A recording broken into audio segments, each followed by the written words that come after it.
Friends, आज हम लोग बात करेंगे हमारे 9th स्टैंडर्ड के फर्स्ट चैप्टर के सेकंड पार्ट के बारे में, जो कि है एक्सरसाइज 1.2। तो एक्सरसाइज 1.2 के लिए सबसे पहले हम लोग को पता होना चाहिए बेसिक, जो कि हम लोग ने 1.1 में ऑलरेडी सीख लिया है। तो अगर आपको वो देखना है वीडियो, तो आप प्रीवियस वीडियो मेरा देख सकते हैं जो इसी के बेस पे है। वो अगर वीडियो आप देखेंगे तो आपको ये वाला लेक्चर आसानी से समझ में आ जाएगा। तो अब हम लोग शुरू करते हैं हमारा टॉपिक 1.2। तो हम लोग 1.2 में क्या क्या सीखना है वो देख लेते हैं हम लोग। तो 1.2 में हमें सीखना ये है कि हमको कोऑर्डिनेट्स दिए रहेंगे, उस कोऑर्डिनेट्स के बेसिस पे मुझे बताने हैं कि सेगमेंट्स का जो लेंथ है वो दोनों कॉन्ग्रुएंट है कि नहीं है। और इसके अलावा हम लोग यहाँ देखने वाले हैं कि इसमें रेज देखेंगे, लाइंस देखेंगे, लाइन सेगमेंट देखेंगे, ठीक है, कौन से सेगमेंट कॉन्करेंट है, कौन से नहीं है, कौन सा सेगमेंट परपेंडिकुलर है, कौन सा सेगमेंट पैरेलल है। ये सब चीजें हम लोग यहाँ पे देखने वाले हैं। तो हम लोग शुरू करते हैं हम लोग आपका आज का लेक्चर, जो कि यहाँ दिया हुआ है ब्लैक बोर्ड पे। मैंने ऑलरेडी क्वेश्चन लिख के रखा हुआ है, देखते हैं क्या लिखा हुआ है। तो लिखा है the following table shows point on a number line and their coordinate decide whether the pair of segment given below the table are concurrent or not. तो मुझे बताना है ये टेबल का यूज करके कि नीचे जो सेगमेंट्स के पेयर दिए हुए वो दोनों कॉन्करेंट है या नहीं है। तो देखिए पहला पेयर दिया है सेगमेंट डीई और सेगमेंट एबी। तो इन शॉर्ट मुझे क्या निकालना है, डीई का लेंथ निकालना है और किसका लेंथ निकालना है, एबी का लेंथ निकालना है। दोनों का लेंथ अगर इक्वल आया तो दोनों सेगमेंट क्या होंगे, कॉन्ग्रुएंट होंगे, अदरवाइज दोनों कॉन्ग्रुएंट नहीं होंगे। तो निकाल लेते हैं, देखते हैं डी कैसे निकालते हैं। तो यहाँ पे आएगा लेंथ डी। तो मैंने आपको पहले लेक्चर में बताया था कि डी का लेंथ अगर निकालना है, किसी भी पॉइंट्स के बीच का लेंथ अगर निकालना है आपको, तो सबसे पहले उस पॉइंट्स का आपको क्या पता होना चाहिए, कोऑर्डिनेट पता होना चाहिए, बराबर। तो देखिए यहाँ कोऑर्डिनेट दिया हुआ है, डी का कोऑर्डिनेट है -7 और ई का कोऑर्डिनेट है 9, बराबर। अब इसके बाद मैंने आपको बताया था कि जो कोऑर्डिनेट सबसे बड़ा होता है कंपेयर में, उसको पहले लिखते हैं और जो छोटा होता है उसको बाद में लिखते हैं। तो रिमाइंड करवा देता हूं आपको डी और ई में। तो डी और ई में सबसे बड़ा कौन है, देखिए 9 बड़ा है कि -7 बड़ा है, ऑफकोर्स 9 बड़ा होगा, पॉजिटिव नंबर हमेशा बड़ा होता है। तो ई का कोऑर्डिनेट पहले आएगा और डी का कोऑर्डिनेट बाद में आएगा। क्या लिखूंगा मैं, coordinate of E minus coordinate of D. तो कोऑर्डिनेट ऑफ ई क्या देखिए 9 और डी का कोऑर्डिनेट कितना है -7। कितना हो जाएगा, 9 minus minus plus 7 equal to कितना आ गया 16 यूनिट, बराबर 16 आ गया। अब इसे हम लोग ऐसे निकाल लेंगे सेगमेंट एबी के लिए। तो सेगमेंट एबी के लिए क्या आएगा, लेंथ एबी इक्वल टू, अब ए और बी में देखिए, ए और बी में कौन सा बड़ा, बट ऑब्वियस बी बड़ा होगा क्योंकि 5 पॉजिटिव है और -3 क्या है, नेगेटिव। तो बी का कोऑर्डिनेट पहले आएगा। तो coordinate of B, coordinate of B minus coordinate of A, coordinate of A. तो कितना आ गया, बी का कोऑर्डिनेट हो गया 5 और ए का कोऑर्डिनेट हो गया -3। तो कितना हो गया, माइनस माइनस प्लस 3, कितना आ गया 8। अब देखिए यहाँ पे थोड़ा सा दिक्कत हो गया, यहाँ आता है 16, यहाँ आता है 8, दोनों सेम नहीं है। तो हम लोग यहाँ लिखेंगे कि given pair segment D and AB are not congruent pair. तो आपको आंसर लिखना पड़ेगा, आंसर में क्या लिखते हैं हम लोग कि segment D and segment AB are not congruent. ये हो गया आपका सोल्यूशन, ठीक है। सेम ऐसी दूसरा क्वेश्चन देख लेते हैं हम लोग। तो हम लोग अपना दूसरा क्वेश्चन देखते हैं। दूसरा क्वेश्चन अज्यूम ले लीजिए सेगमेंट बीसी सॉरी और सेगमेंट एडी, ये दोनों का देख लेते हैं। बीसी और एडी में कौन बराबर है या नहीं देख लेते हैं हम लोग। तो सबसे पहले यहाँ से सोल्यूशन शुरू हो जाएगा अपना, लेंथ ऑफ बीसी। तो बी और सी देखिए कहां पे, बी यहाँ पे, सी यहाँ पे। तो बी का कोऑर्डिनेट है 5 और सी का कोऑर्डिनेट कितना 2। तो 5 और 2 में कौन सा बड़ा, 5 बड़ा। तो लिखेंगे 5 के लिए क्या है, बी, मतलब कोऑर्डिनेट ऑफ बी पहले आएगा, coordinate of B minus coordinate of C. तो बी का कोऑर्डिनेट 5 है और सी का कितना है 2, कितना आ गया 3 आ गया। सेम ऐसी एडी के लिए देख लेते हैं। तो लेंथ ऑफ एडी, तो एडी में देखिए क्या है, एडी में कौन सबसे बड़ा है, ए यहाँ पर है और डी यहाँ पर है, -3 बड़ा होता है कि -7? तो मैंने ये भी प्रीवियस लेक्चर में बताया था कि माइनस अगर नंबर है तो जो नंबर 0 के सबसे करीब होता है वो सबसे बड़ा होता है। तो 0 के सबसे करीब कौन होगा? -3 होगा कि -7 होगा? -3 होगा। नंबर लाइन पढ़े हम लोग, तो -3 बड़ा होगा और -7 छोटा होगा। तो -3 का कोऑर्डिनेट कितना है मेरा? देखिए सॉरी, -3 के लिए पॉइंट क्या है? ए, मतलब ए का कोऑर्डिनेट पहले होगा और डी का कोऑर्डिनेट बाद में। यहां लिखूंगा मैं coordinate of A, coordinate of A minus coordinate of D. A का कोऑर्डिनेट कितना है? -3 और डी का कितना है? -7। तो कितना आ गया? -3 + 7 कितना आएगा? माइनस करेंगे तो 4 आएगा। तो यहां से मुझे क्या मालूम पड़ता है कि ये भी कॉन्ग्रुएंट नहीं है। कैसे मालूम पड़ा कॉन्ग्रुएंट नहीं है? यहाँ 3 आ रहा है, यहाँ पे 4 आ रहा है, तो दोनों सेम नहीं है। तो क्या लिखेंगे हम लोग आंसर में? सेगमेंट BC एंड सेगमेंट कौन सा वाला? AD are not congruent. Clear? ये हो गया मेरा क्वेश्चन नंबर 1। अब हम लोग आगे बढ़ते हैं क्वेश्चन नंबर 2 पे। तो देखते हैं क्वेश्चन नंबर 2 हमारा। क्वेश्चन नंबर 2 क्या है हमारा कि point M is the mid point of segment AB if AB 8 then find the length of AM। मुझे सिंपल सा क्वेश्चन दिया हुआ है कि जो मेरा पॉइंट M है वो AB का मिड पॉइंट है। तो अगर इसका मैं ड्रॉ करूंगा तो कैसा दिखाई देगा कि ये अगर मेरा देखिए AB अगर है तो जो M है वो उसका मिड पॉइंट है। इसका मतलब क्या कि AM और MB क्या है? इक्वल है। AM और MB क्या है? इक्वल। मिड पॉइंट मतलब वही ना, आधा। मतलब जो AB है, AB के एकदम बीचों बीच पॉइंट M बैठा हुआ है। मतलब जो M है AB को 2 इक्वल पार्ट्स में क्या करता है? डिवाइड करता है। 2 सेम पार्ट्स में क्या कर रहा है? डिवाइड कर रहा है। तो उसी को बोलते हैं हम लोग मिड पॉइंट। तो लिखा है कि अगर AB का लेंथ पूरा 8 है, मतलब यहां से लेके यहां तक का लेंथ कितना है? 8 है। तो पूछ रहा है कि AM का लेंथ कितना होगा? AM, तो AM AB का क्या होगा? आधा होगा ना। तो अगर वो 8 है तो AM का लेंथ कितना आएगा? 4। तो देख लेते हैं सोल्यूशन कैसे होगा यहाँ पे। Since length of AB equal to कितना दिया हुआ है? 8, देयरफॉर क्या? देयरफॉर लेंथ ऑफ AB जो है कैसे बना हुआ है? AB किससे बना हुआ है? देखिए AM और MB से मिलके बना हुआ है। तो length of AM plus length of MB। Clear? सही है ना? जो आपका AB है वो AM और MB से मिलके बना हुआ। तो देखिए AM MB। Clear? Length of AB कितना है मेरे पास? 8 लिख दिया मैंने।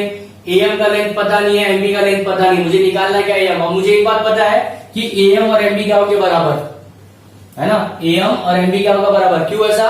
क्योंकि M क्या है? मिड पॉइंट है। तो यहाँ पे जो मैं AM है इसको ऐसे, तो जो AB है, AB ये जो है AB है, इसकी जगह पे लेंथ ऑफ AM लिख सकता हूं ना मैं। क्यों? क्योंकि जो MB हो किसके बराबर है? AM के बराबर है। यार देखो कितनी बार AM हो गया? 2 टाइम्स AM हो गया। तो आएगा यहाँ 2 क्या हो रहा है? मल्टीप्लाई। इधर आगे क्या हो जाएगा? डिवाइड। आएगा 8/2 लेंथ ऑफ AM। तो लेंथ ऑफ AM क्या आ गया? डिवाइड कितना आएगा? 4 आ गया 4। ये हो गया आपका फाइनल आंसर। सेम क्वेश्चन है। Point P is the mid point of segment CD। तो मैं यहाँ पे आपको ड्राइंग बना देता हूं कि ये सेगमेंट क्या है? CD है और पॉइंट P उसका क्या है? मिड पॉइंट है। लिखा है कि CP का लेंथ कितना है? 2.5। इसका लेंथ कितना है? 2.5। तो इसका भी कितना होगा? 2.5 होगा क्योंकि मिड पॉइंट है ना। क्या लिखेंगे? सिंस कि लेंथ ऑफ CD जो है किससे बना हुआ है? Length of CP plus length of किससे बना हुआ है? PD से। 2 है ना। देखिए एक CP है, देखिए मैं अलग से लिखते हैं, यहाँ CP लिख देता हूं और P ऊपर ले लेता हूं और D भी ऊपर ले लेता हूं। देखिए किससे बना हुआ है? जो आपका पूरा CD है CP और PD से बना हुआ। तो मैंने CP और PD लिख दिया। और यहां से CP का लेंथ कितना है? 2.5 और PD का भी लेंथ कितना होगा? सेम 2.5 ही होगा। तो कितना आ गया? 5। तो ये आपका हो गया फाइनल आंसर। ठीक है, कर सकते हैं। अब अगला क्वेश्चन है if AB 5 centimetre, BP 2 centimetre and AP 3.4 centimetre, compare the segment. ये ऐसे 3 सेगमेंट दिए हुए, तीनों सेगमेंट के मेरे को लेंथ लिख के ऑलरेडी पहले से दिया हुआ है और बताना है कौन सा सेगमेंट बड़ा है। तो सिंपल सा सम है कि 5 to 3.4 में सबसे बड़ा कौन होता है? 5 बड़ा होता है। तो यहां लिखेंगे सिंस वी नो दैट, क्या जानते हैं हम लोग, ये कि 5 सबसे बड़ा होता है, तो जो बड़ा होता है उसके साइड ओपन रहता है ये साइन, बराबर। उससे छोटा क्या है? 2 और 3.4, तो 3.4 2 से बड़ा होता है, 3.4 बीच में आ गया और उसके बाद क्या आएगा? 2 सबसे छोटा हो गया, बराबर। 5 सबसे बड़ा, उससे छोटा 3.4 और सबसे छोटा 2। तो 5 किसका लेंथ था? AB का, क्या लिखूंगा मैं? AB। फिर 3.4 किसका था? AP का, AP लिख दिया। और 2 किसका था?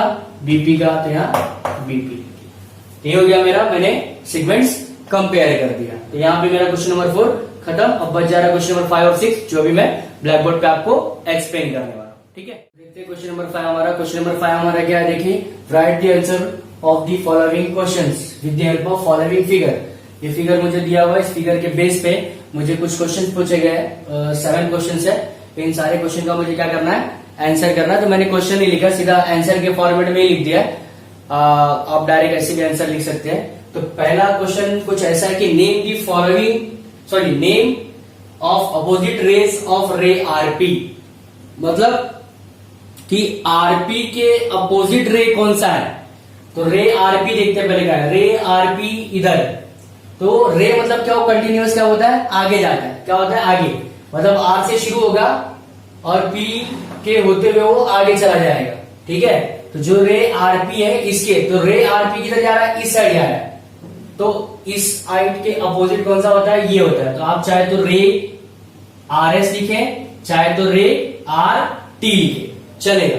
क्या मैं लिखता हूं? रे आर एस और रे आर टी। देखिए मैंने हमेशा आर कॉमन लिया क्योंकि आर से पूछा है ना कि आरपी के अपोजिट कौन है। तो आरपी के अपोजिट, आरपी इस साइड है तो अपोजिट किधर आएगा? इस साइड। तो आर एस हो सकता है या फिर आर टी हो सकता है। चलो, एक पहला हो गया। दूसरा, इंटरसेक्शन सेट ऑफ रे पी क्यू एंड रे आरपी। पी क्यू और आरपी का इंटरसेक्शन निकालना है। तो पी क्यू कहां पे? देखिए यहां पे, ये मेरा पी क्यू है और आरपी कहां है? यहां पे।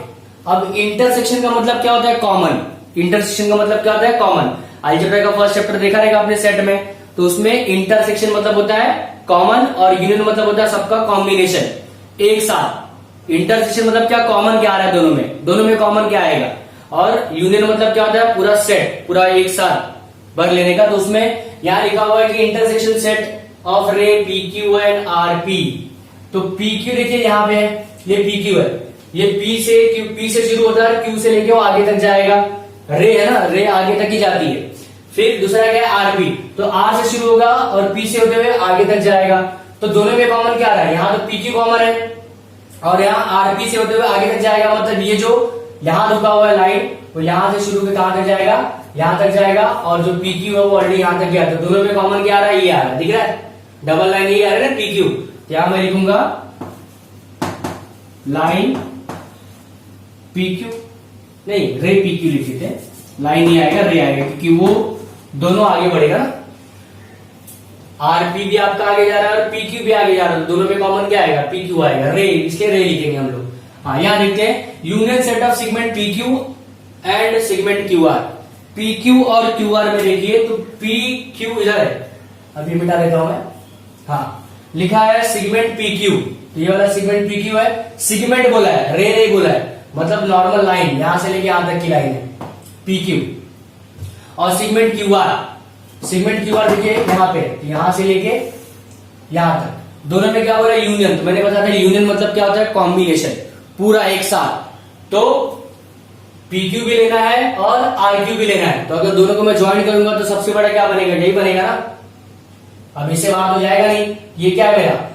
आर क्यू है। क्या लिखूंगा मैं? लाइन आर क्यू, या फिर सेगमेंट आर क्यू लिखोगे तो भी चलेगा।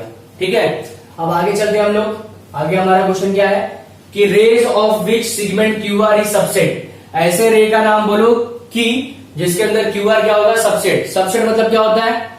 क्यू आर किसी का एक पार्ट होगा, है ना, मतलब क्यू आर से बड़ा जो रे होगा ना उसका नाम लिखना है, बाकी कुछ नहीं करना है। तो क्यू आर का पहले देख लीजिए, क्यू आर यहां से लेके यहां तक है, ये क्यू आर है, ठीक है। अब ये क्यू आर किसी का पार्ट है, किसका पार्ट है, अभी क्यू आर से बड़ा क्या क्या दिख रहा है, देखिए क्यू एस दिख रहा है और क्यू टी दिख रहा है, लिख लो ना बस, और कुछ नहीं करना है। यहां मैं क्या लिखूंगा, रे क्यू एस और रे क्यू टी, खत्म। रेस का नाम लिखना है इसलिए लिख दिया मैंने क्यू आर और क्यू एस और क्यू टी, और कुछ नहीं लिखना है इसके अंदर। और आगे देखते हैं हम लोग, pair of opposite rays with common end point R. Common end point R मतलब ये मेरा कॉमन एंड पॉइंट आर है, तो आर देखिए कहां पर, यहां पर है, आर यहां पर है ना। तो इस ये ऐसे मुझे रे का नाम लिखना है, ऐसे अपोजिट रेस का नाम लिखना है जहां आर क्या होता है मेरा एंड पॉइंट, बराबर। तो आप चाहे तो आरपी लिख लो, आरएस लिख लो, आरक्यू लिख लो, आरटी लिख लो, बहुत सारे ऑप्शन है, आपको बस कोई दो ही लिखना है, ज्यादा नहीं लिखना है, ज्यादा भी लिख सकते हो कोई दिक्कत नहीं है। यहाँ लिखा pair of opposite rays with common end point R, तो यहां मैं लिखता हूं रे आरपी एंड रे। अब देखिए आरपी इधर गया तो दूसरा क्या आएगा, आरएस। आप चाहो तो ऐसे भी लिख सकते हो, आरक्यू आरटी, ऐसा लिखोगे तो भी चलेगा, कोई दिक्कत नहीं। तो मैंने एक ही पेयर लिख दिया, ठीक है। अब rays with common end point, ऐसे रेस का नाम लिखना है जिसका एंड पॉइंट क्या है, एस है, लेकिन कोई दो लिखना है, ज्यादा नहीं लिखना है। तो एस देखिए कहां पर है, एस यहां पर है, तो कोई दो लिखना है, कॉमन एंड पॉइंट है ना, तो आप एस टी लिख दो, एस आर लिख दो, एस पी लिख दो, एस क्यू लिख दो, चलेगा, एस होना चाहिए बस, और कुछ नहीं। यहां पे मैं लिख देता हूं रे, मैंने क्या बोला, एक एस टी ले लेता हूं, रे एस आर ले लेता हूं, रे एस पी ले लेता हूं, ETC, ऐसे बहुत सारे लिख सकते हो आप। अब इंटरसेक्शन सेट ऑफ रे एस पी एंड रे एस टी। एस पी देखिए कहां पर है, यहां पे, और एस टी कहां है, यहां पे, दोनों में कॉमन क्या आ रहा है, इंटरसेक्शन मतलब क्या होता है, कॉमन ना, दोनों में कॉमन क्या आ रहा है, कुछ भी नहीं आ रहा है, एक चीज आ रहा है, पॉइंट एस आ रहा है, एस इसमें भी आ रहा है, एस इसमें भी आ रहा है, क्या लिखूंगा मैं, पॉइंट, ठीक है। और देखते हैं क्वेश्चन नंबर हमारा 6। अब बात करते हैं क्वेश्चन नंबर 6 के बारे में। तो हमारा क्वेश्चन नंबर 6 क्या है वो देख लेते हैं। क्वेश्चन नंबर 6 में भी सेम वही लिखा हुआ कि answer the following question with the help of given diagram या फिर फिगर। तो हम लोगों को ऑलरेडी एक नंबर लाइन दिया हुआ है जहां पे उसके कोऑर्डिनेट्स दिए हुए हैं और पॉइंट्स भी दिया हुआ है। तो कोऑर्डिनेट्स है कुछ 0 2 4 6 -2 4 -6 और पॉइंट्स है A B C V D और P L Q V। तो जरा ध्यान से देखते हैं हम लोग, कितने का गैप है, 2 2 का गैप है, 2 4 6, तो 2 2 का गैप है। इसका मतलब जो बीच में पॉइंट है वो कितना होगा, 1 1 के बाद 2 2 के बाद क्या आता है 3 3 के बाद 4 4 के बाद क्या आता है 5 5 के बाद 6, मतलब एक का गैप है। यहाँ पे देखो A है 0, यहां से -2, मतलब ये कितना होगा -1, ठीक। ये कितना होगा -3, ये मुझे -4 दिया था, ये कितना हो गया -5 और ये कितना हो गया -6।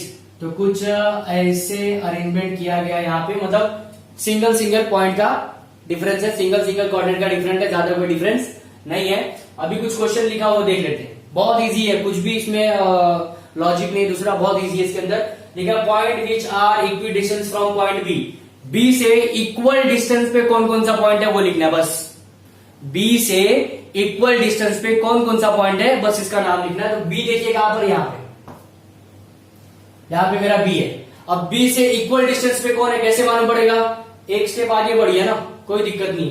3 पे आइए, 3 पे कोई पॉइंट है नहीं तो छोड़ दीजिए, आगे चलिए 4 पे आगे, 4 पे क्या है पॉइंट सी। तो मैं कितना कदम चला, 1 2, इधर भी कितना चलेगा 2 1 2, बराबर। अगर आप बी से 2 कदम चल रहे हो इस साइड, तो इस साइड का आपको कितना कदम चलना पड़ेगा, 2 कदम। यहां अगर मैं 2 कदम चल के यहां आया तो क्या आएगा, पॉइंट सी, क्या लिखता हूं मैं, पॉइंट सी। एंड जब इस साइड चल रहे हो तो इस साइड भी चलना पड़ेगा ना, तो इस साइड चल कितना आएगा 1 2, कितना आ गया पॉइंट ए, क्या आ गया पॉइंट ए। ये एक पेयर हो गया, खत्म। अब दूसरा चलते, कितना कदम चलते, 2 कदम है ना। अब 3 कदम चलता हूं, 3 कदम आगे कितना आ गया वी। अब जब इधर 3 कदम चलो इधर भी 3 कदम चलना पड़ेगा, तो 1 2 3, देखिए यहाँ पे कोई पॉइंट ही नहीं है तो छोड़ दीजिए। अब 4 कदम चलते थे कितना आएगा डी, है ना। अब यहाँ से अगर मैं 4 कदम चलता हूँ 1 2 3 4 तो कितना आ गया डी। अब यहां से अगर मैं 4 कदम चला तो 1 2 3 4 कितना आ गया पी। तो इधर डी है इधर पी है, क्या लिखा मैं point D and point P, खत्म, सिंपल। ऐसे ही करना है, सेम ऐसे यहाँ पे भी pair of point which equi distance from point Q. तो पॉइंट क्यू से इक्वल डिस्टेंस पे कौन कौन सा पॉइंट है, पॉइंट क्यू यहाँ पे दिख रहा है।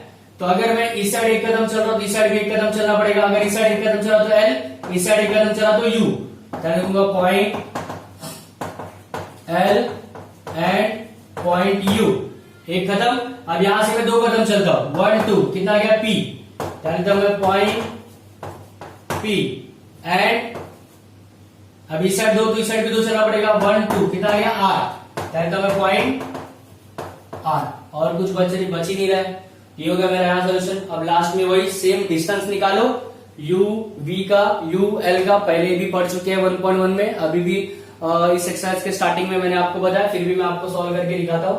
पहला लिखा हुआ है डिस्टेंस यू वी, तो यू और वी में सबसे पहले पता करेंगे यू और वी में बड़ा कौन है। यू देखिए कहां पर है, यू ये देखिए यू इधर है -5 और वी कितना है वी 5। तो अब मुझे बताइए बड़ा कौन सा होता है, +5 बड़ा होता है कि -5 बड़ा होता है। बट ऑब्वियस क्या बड़ा होता है +5, तो +5 का पॉइंट क्या है v, मतलब v पहले लिखेंगे u बाद में लिखेंगे। लिखूंगा मैं कोऑर्डिनेट ऑफ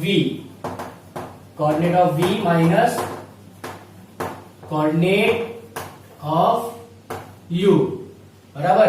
तो v का कोऑर्डिनेट कितना देखिए 5 माइनस u का कोऑर्डिनेट कितना है -5, कितना आ गया 5 माइनस माइनस प्लस, ये हो गया मेरा 10। अब दूसरा क्वेश्चन क्या दिया हुआ है डिस्टेंस यू एल, तो यू और एल देखिए यू यहाँ पे है एल कहाँ पे यहाँ पे, बराबर यू यहाँ पे एल कहाँ पे यहाँ पे। अब इन दोनों में बड़ा कौन है, दोनों माइनस है, -5 -3। मैंने बताया था जो नंबर 0 के सबसे करीब होता है वो बड़ा होता है, किसमें माइनस वाले में। तो 0 के सबसे करीब कौन आ रहा है 3 आ रहा है, 5 तो दूर है, मतलब 3 बड़ा हो गया और 5 छोटा हो गया। तो 3 के लिए एल और 5 के लिए यू। क्या लिखूंगा मैं कोऑर्डिनेट ऑफ क्या आएगा सबसे पहले L minus coordinate of you. तो एल के लिए क्या आ रहा है देखिए, एल के लिए आ रहा है -3 और यू के लिए कितना आ रहा है -5। एल के लिए -3 यू के लिए -5, तो -3 + 5 कितना आ गया 2। तो यहाँ पे हमारा एक्सरसाइज 1.2 खत्म होता है। इसी के साथ यहाँ पे हम लोग ने ये टॉपिक भी आज का कवर कर लिया हुआ है, ठीक है। अगर आपको लग रहा है कि हाँ मैंने जो यहाँ सिखाया आपको समझ में आ रहा है, आपके दोस्तों को समझ में आएगा, तो प्लीज इस वीडियो को लाइक कीजिए, शेयर कीजिए, सब्सक्राइब कीजिए इस चैनल को, और जितना हो सके अपने दोस्तों में इसको भेजने की कोशिश कीजिए ताकि उन लोगों को भी इसका फायदा मिल सके। मिलते हैं अगले लेक्चर में।